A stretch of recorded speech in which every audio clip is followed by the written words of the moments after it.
আয়োজিত এই আয়োজনে আমাদের সম্মানিত অতিথিবৃন্দ যারা রয়েছেন, এখানে আমাদের শ্রদ্ধা বীর মুক্তিযোদ্ধা রয়েছেন এবং বিশেষ করে আমাদের যে ধর্মীয় ব্যক্তিবর্গ যারা রয়েছেন, আপনাদের প্রতি সালাম জানাচ্ছি। আসসালামু আলাইকুম ওয়া রাহমাতুল্লাহ। একটা বিষয় হলো, মানে আজকে একটা প্রোগ্রাম ছিল আমার, তারপর আমার কাছে মনে হয়েছে যে এটি আমার জন্য একটি বড় একটি সুযোগ যে আমাদের এই যারা ধর্মীয় শিক্ষা নিয়ে কাজ করে কাজ করে তাদের কাছে আসা।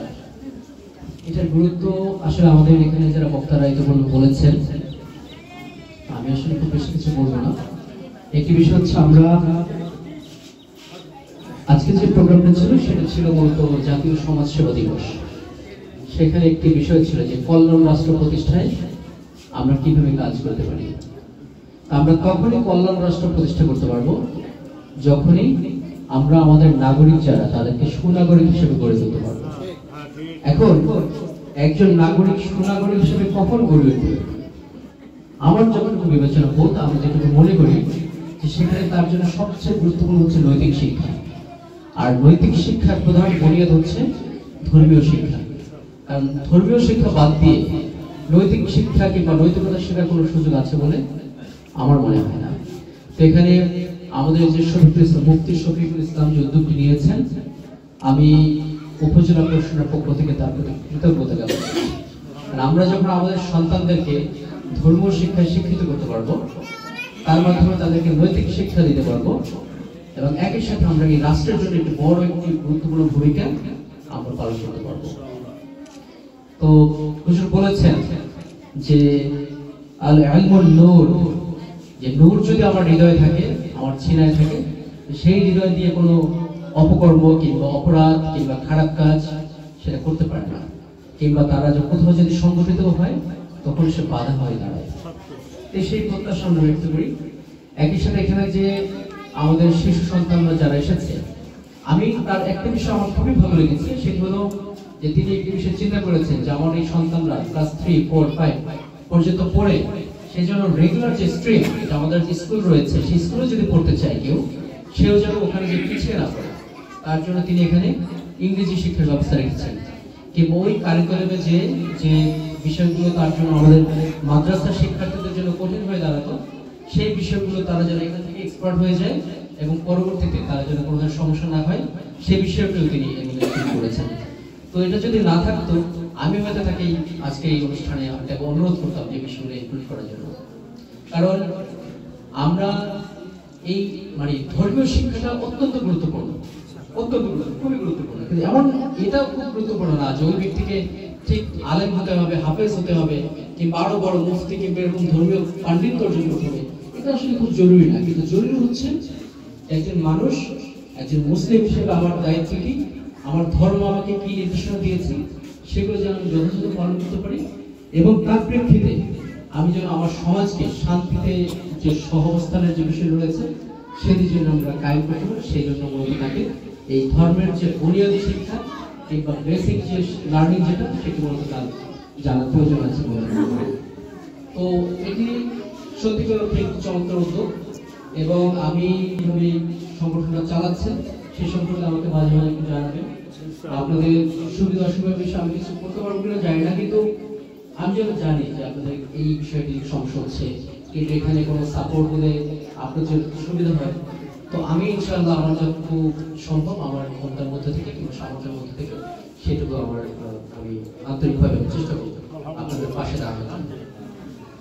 আর এখানে যারা এই সম্মানে যারা এসেছে, তোমরা ভালো আছো সবাই?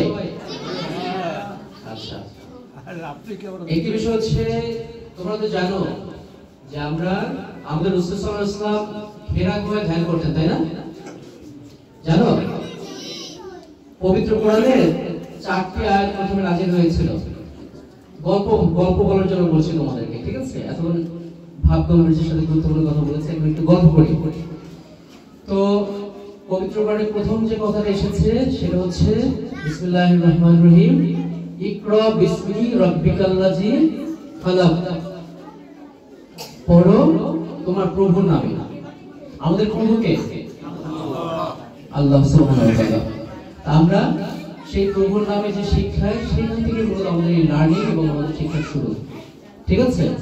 তো তোমরা এখানে যারা আসবে, মনোযোগের সাথে আমাদের শিক্ষক মণ্ডলী যারা থাকবেন, তাদের যে শেখানো যে পাঠ তারা যেটা করবেন সেটি যেন তোমরা সবাই মনোযোগের সাথে শেখো।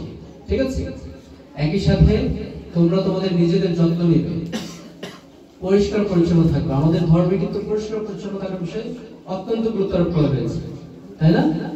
আমরা যদি অপবিত্র অবস্থায় কিংবা ওযু ছাড়া কিংবা এরকম করে আমরা কোনো ধর্মীয় কাজ করি, সেটা কিন্তু সুসম্পন্ন হলো না, তাই না? সেই ক্ষেত্রে তোমাদের যেটা করতে হবে সেটা হচ্ছে আমরা সবসময় নিজেদের যত্ন করব, পরিষ্কার পরিচ্ছন্ন থাকবো। ঠিক আছে? আরেকটা বিষয় বলবো, এখানে যারা অভিভাবক যারা আছেন, আপনার সন্তানদেরকে সকালবেলা দয়া করে সকালের খাবারটা খাইয়ে পাঠাবেন। আর দুই হচ্ছে তাদের সবাইকে, যদি অপ্রাসঙ্গিক মনে হতে পারে, তার কাছে গুরুত্বপূর্ণ মনে হয়, এই জন্য শিশুরা এখানে আছে তাদের জন্য বলছি যে তাদেরকে সাঁতার শেখাবেন। আমরা এখানে দেখতে পাচ্ছি যে পাশে একটা খালের মতো একটা আছে। এই ক্ষেত্রে আমাদের যারা এখানে প্রতিষ্ঠানের সাথে সম্পৃক্ত থাকবে তাদের অনুরোধ করবো যে আপনারা একটু সতর্ক দৃষ্টি রাখবেন, যেন আমাদের কোনো বাচ্চা কিংবা কোনো সন্তান ক্ষতিগ্রস্ত না হয়। আমি খুব বেশি কথা বাড়াবো না। আমাকে এই চমৎকার আয়োজনে আমন্ত্রণ জানানোর জন্য আমি এই মাদ্রাসা কর্তৃপক্ষকে ধন্যবাদ জানাচ্ছি। এবং সত্যিকার অর্থে আমার কাছে মনে হয় যে আমি সারাদিন অনেক কাজ করি, ঠিক আছে, অনেক গুরুত্বপূর্ণ কাজ করি, কিন্তু আমাকে এটার গুরুত্বটা অন্যরকম। হ্যাঁ, তো আমরা ইনশাআল্লাহ সবাই মিলে একটি সুন্দর বাংলাদেশ যেন আমরা করতে পারি, আমাদের এখানে যেন সবাই মিলে সুখী সমৃদ্ধ বাংলাদেশ যেন আমরা করতে পারি, এবং তার জন্য আমাদের এই ধর্মীয় শিক্ষা, নৈতিক শিক্ষা যেটি যেখানে প্রয়োজন আমরা সেটি যেন শেখার সুযোগগুলো তৈরি করে দিতে পারি, এবং আরো যেন এরকম ধর্মীয় প্রতিষ্ঠান তৈরি হয়, সেই প্রত্যাশা আমি ব্যক্ত করে আপনাদের সবাইকে অসংখ্য ধন্যবাদ জানিয়ে আমি বক্তব্য শেষ করছি। সবাই ভালো থাকেন, সুস্থ থাকেন। আসসালামু আলাইকুম।